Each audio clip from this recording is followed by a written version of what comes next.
All right, I'm going to do my best to explain this again because this is like watching the slow kid at the end of the table when we were in school, waiting on them to wrap their head around whatever concept is being taught and have that aha moment so we can all move on to the next thing. This country, according to the Constitution, was never intended to be a democracy. It's a republic. There's a difference. We have all heard people on the left within our government saying that a certain person is a threat to our democracy. Well, that's almost what they mean, but it's their democracy because it's been built on top of the foundation that was intended to be a republic. That being said, if there's something built on top of our Constitution, the foundation of this country, that isn't supposed to be there, there's a term for that, and it's in the Constitution. And if that term applies, that means the people who put something there that wasn't intended to be there have something to be concerned about, have something to protect, because that's not the way it's supposed to be. Get it? Probably not.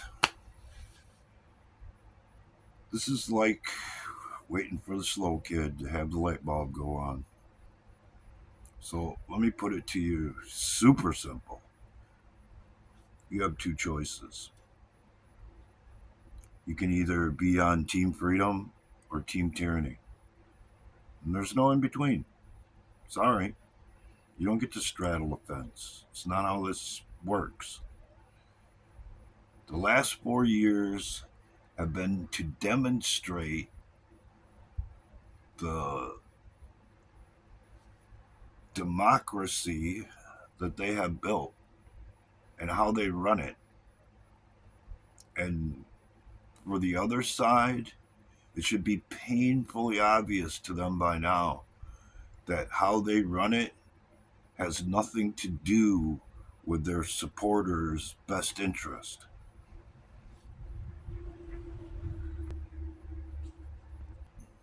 or anybody's best interest except for their own, which, by the way, is exactly how communism works.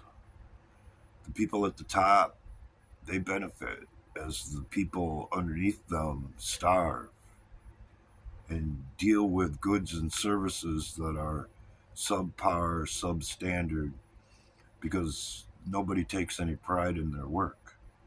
Nobody wants to produce quality products because the benefit to them personally by doing so is minimal at best. And if you take that lens and look back through history, it proves without a shadow of a doubt, if you're willing to look into it, that communism sucks.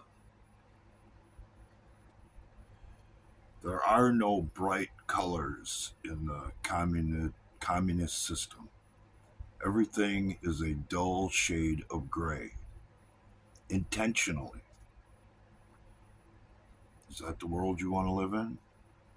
Would you like to have your choices limited, your ideas squelched, and your speech silenced? Obviously, based on example, that's where we're going. Or at least that's the inevitable conclusion of the course we're on. Yes, the foundations of what we're looking back go way back to when they formed the central bank and Eisenhower's Beware the Military Industrial Complex speech and all that. And there's certain things, dominoes, that have fell along the way. And some people have pointed that out. Good for you, but big deal. Here we are, and you have two choices. And I don't care where you are in the world.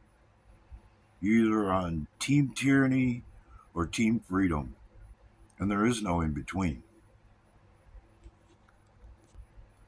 So make your choice.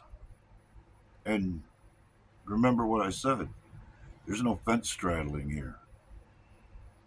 You're either going to vote for a world of possibilities and brightness and bright colors, or you're going to vote for a shade of gray that applies to everybody who isn't at the top. But choose wisely, because the wrong choice could cost you, your family, and the people you love more than you ever imagined.